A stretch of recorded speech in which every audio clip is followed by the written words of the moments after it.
Welcome to Trippy Commentaries and our fantasy football coverage for the 2014 NFL season. We're rolling out our coverage as teams start to report for training camp.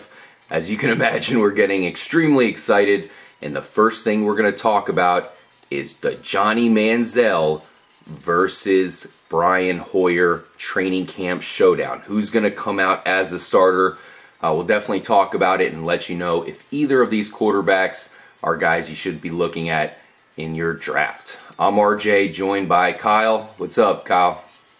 Hey, what's going on, everybody? Nothing much from here, just in my fantasy football cave, if you will, getting ready for the season, getting all the stats and everything down, and definitely look out for a lot of videos that we got coming up here and playing for you guys. But let's get into this QB controversy because, we kind of want to get started on this early because, every single media outlet is going to be talking about this.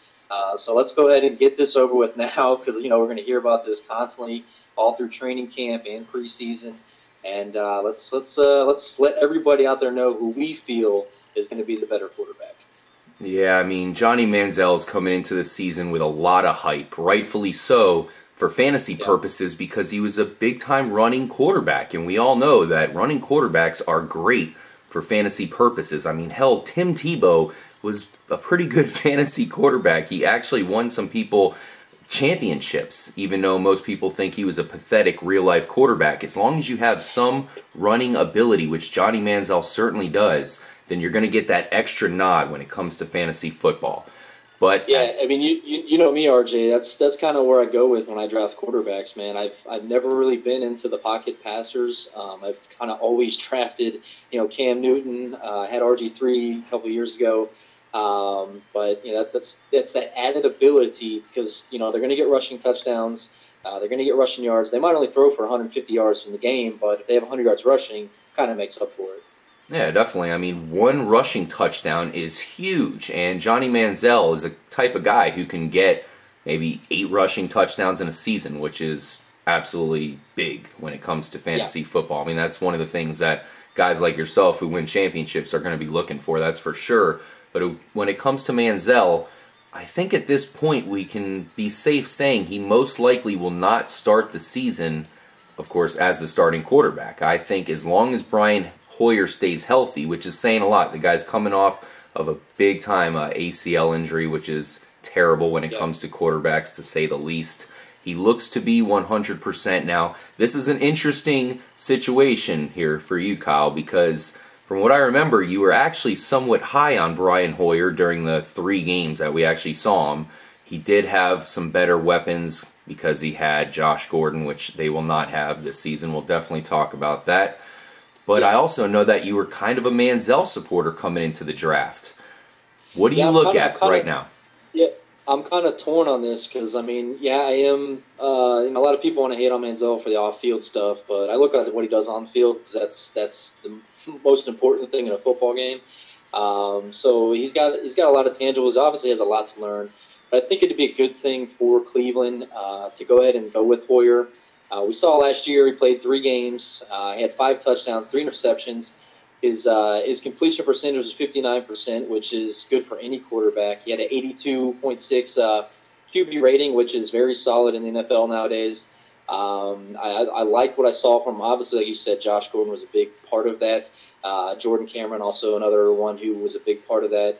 But I like what I see from Hoyer. He's been around for a little while in the NFL.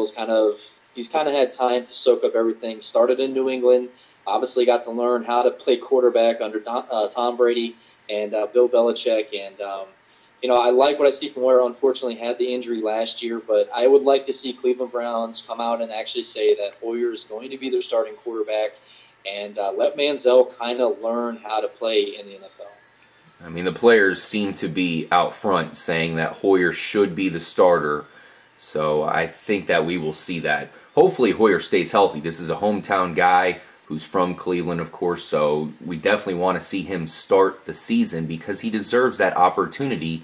And one thing we should say is that the very first game of the season for Cleveland is the Pittsburgh Steelers. Now, the Steelers weren't exactly a good defense last year, but we know they do have the prospects. They have the ability to be good, and they certainly have the ability to shut down a rookie quarterback, especially a guy like Johnny Manziel that people really want to test.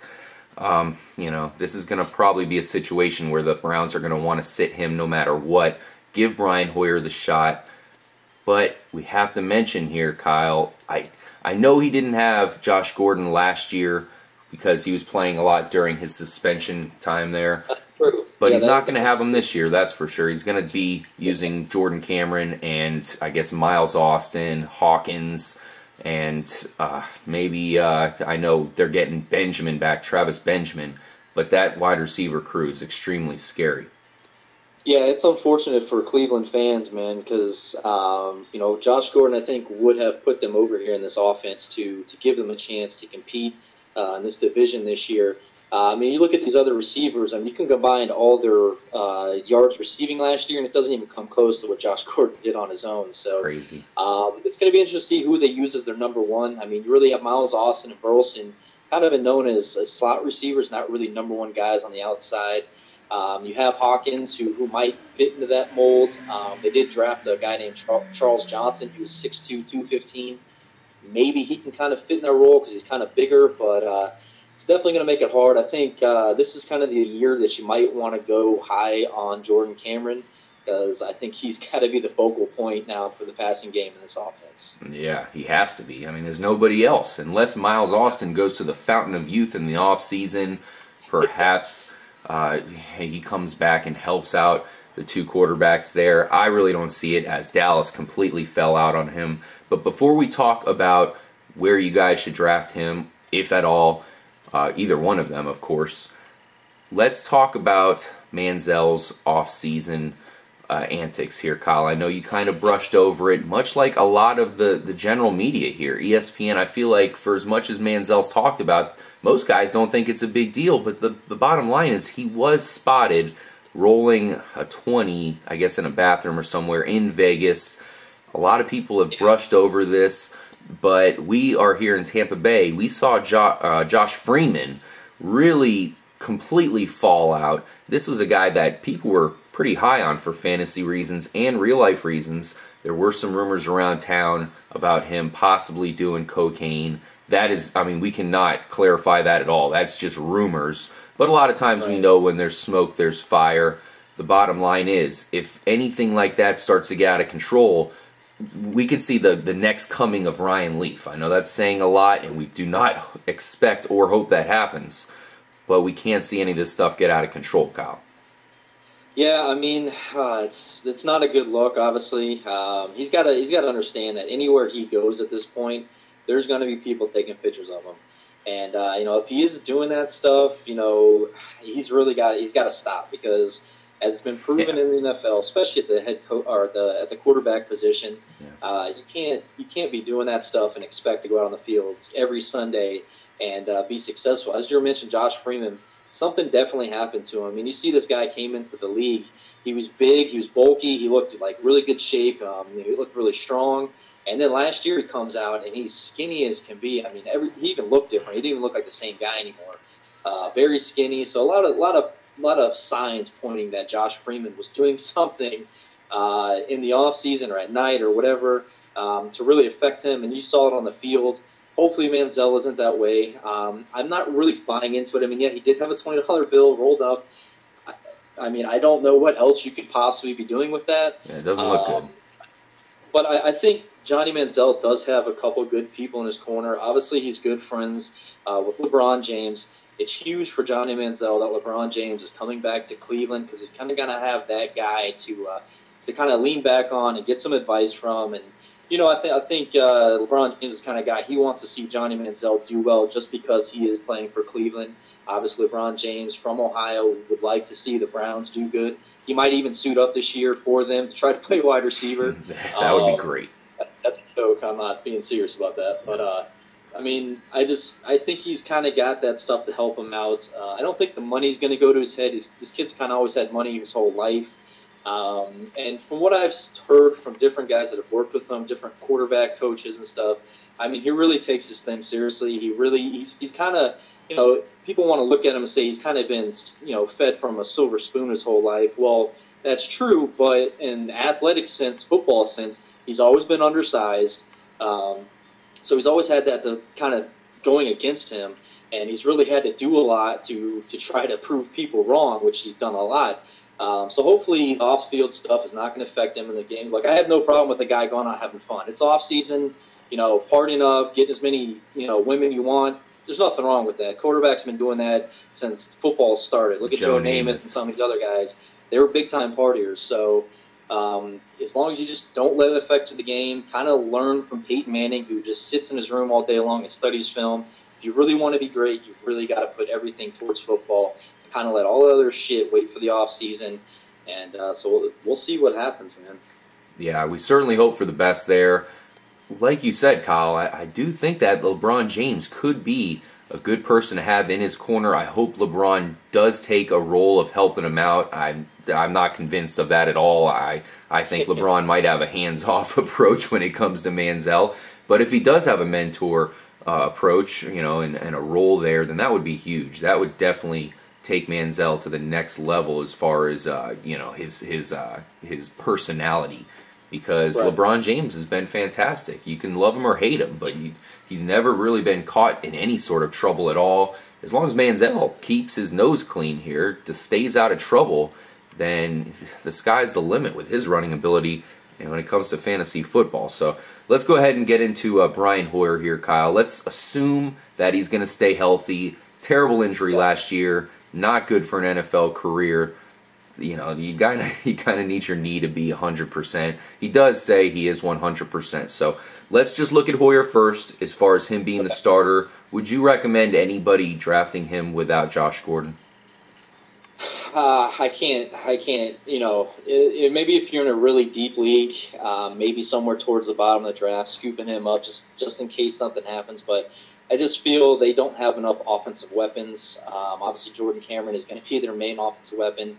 I don't downplay Hoyer's ability at all. I think Hoyer has the ability to really, to take Cleveland and have them win games. He was 3-0 as a starter last year.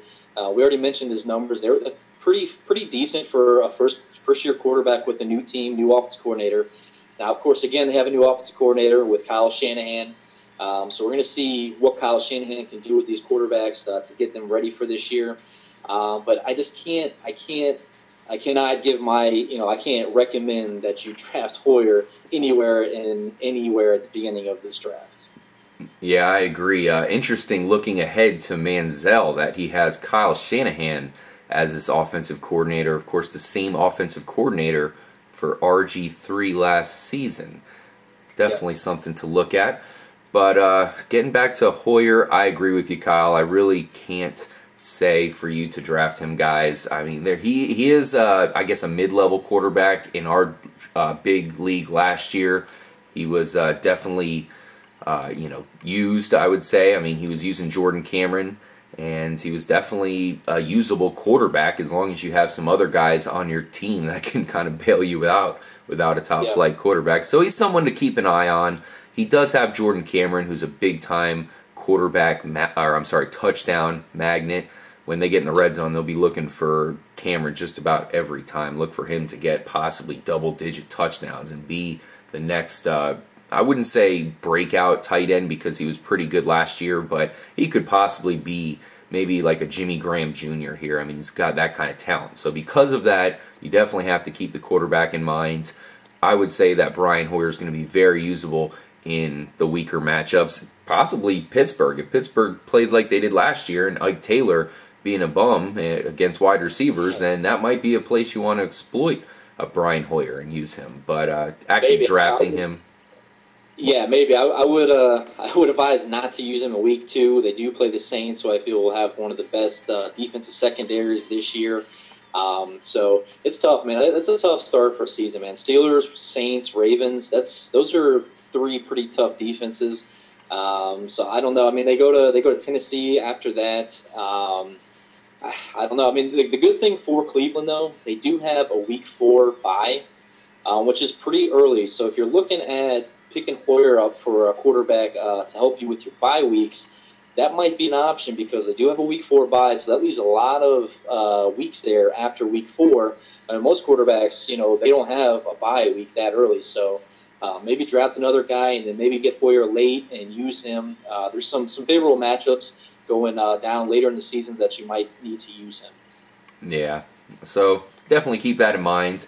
If he does have a good game or two, he might be someone to stash if you are looking to actually stash a quarterback. I know I don't really do that. I look to get one of the better quarterbacks and just find some guy on my bye week, whoever has a decent matchup. So getting to Johnny Manziel, Kyle, we just said that he had Shanahan, of course Kyle Shanahan, as his offensive coordinator. I mean, you won a championship pretty much using RG3. I know you kind of combined a couple quarterbacks. You used RG3 quite a bit. In fact, you used him more than Tom Brady that season. So you definitely have to look at Johnny Manziel here as a running threat. Would you recommend draft him? Like I said, I mean, Manziel, if I was to draft him, it would be with my very last pick of the draft, kind of that draft pick that, at that point, there's really not anybody left on the board that's worth starting. Maybe you hold on to him as a sleeper and see what happens. I mean, he definitely has the athletic ability. I mean, that's already been proven what he did in college. He almost had 500 yards total offense almost every week, which is pretty amazing. I don't care who you are. You're playing in the SEC and you can pull that off. I don't care if you're 3 foot tall. If you're putting up stats like that every week in the SEC, there's something behind all the hype. So, with Manziel, it's all going to depend on, how serious he takes his game, which I don't have any doubt in it, but, that's still yet to be proven. He does have a few mechanic issues that he needs to fix, what I've heard already is that he's done a pretty damn good job of it. We always heard that about Tim Tebow. You mentioned him earlier. Tim Tebow had some serious mechanic problems, which you seem to never be able to correct. Manziel, from what I've heard, he's pretty much got everything under control now. So we'll see how that is in an actual game situation. It's a lot easier with 7-on-7 to look good with your mechanics. But when you got some of these bigger defensive ends and tackles coming straight at you, you might kind of forget your mechanics and just bail out. And sometimes that's what puts Manziel in trouble. Yeah, I agree with you, Kyle, with everything you said. I will point out that, guys, beware because, those of you who are going to be in 10, 12, 14-team leagues here, chances are someone in your league is going to be very high on Manziel and draft him higher than he should be drafted. So if you do want to take the advice that we give you as far as drafting him pretty late in your draft, chances are that's not going to work. Some guy's going to draft him way too high, but that's going to be a benefit to you because it's going to give you a player that you probably shouldn't have gotten. Maybe he'll fall to you because some knucklehead is drafting Manziel in the 6th or 7th round or so. So I think. Now, RJ, I wanted to propose a question to you here because we've been talking about how bad the receiving core is going to be for Cleveland this year. Yeah. Offensive line looks pretty solid. The addition of Ben Tate, where does that put Ben Tate now amongst the running backs in this league? He's always been a number 2 guy in Houston. Where does that put Ben Tate now? Because you got to imagine that Cleveland is going to want to run the crap out of Ben Tate because they really don't have a whole lot of other options. Yeah, I'm actually higher on Terrence West. I am not high on Ben Tate at all. I'm not high on their running game at all, despite the fact that they have a pretty good offensive line with Joe Thomas and company. But the bottom line is I'm just not too high on those running backs. Terrence West could be the next good rookie running back. Ben Tate, come on, this guy's busted up. Could shock me. I could see Ben Tate getting some touchdowns, but as far as yardage, that remains to be seen. We'll definitely get into it, Kyle, that's for sure. We have a lot of running backs to talk about and a lot more to get to with the Cleveland Browns. We definitely want to give you guys a special shout-out. Of course, our Cleveland Brown fans, we are excited for you guys. I know you haven't had a ton to be excited with the exception of Josh Gordon. He's out of the mix, but you do have Manziel, and you do have a team that has a lot of really good players, including this guy, big tight end, Jordan Cameron, one of our favorite players here at Trippy Commentaries. Make sure you guys stay tuned to the channel. We are going to give you big-time coverage of the Fantasy Football 2014 season, the same kind of coverage that ESPN and the other big guys will give you, only we're way more interactable. You can ask us a question anytime.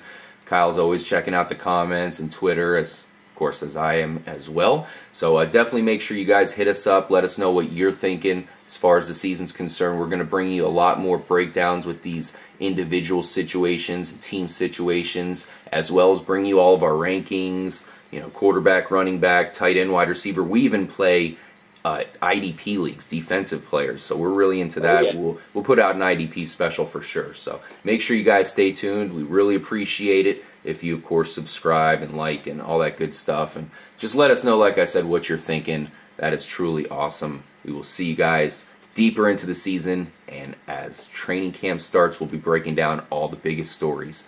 I'm RJ for Kyle. We'll catch you in the next episode. Later, guys. Stay trippy.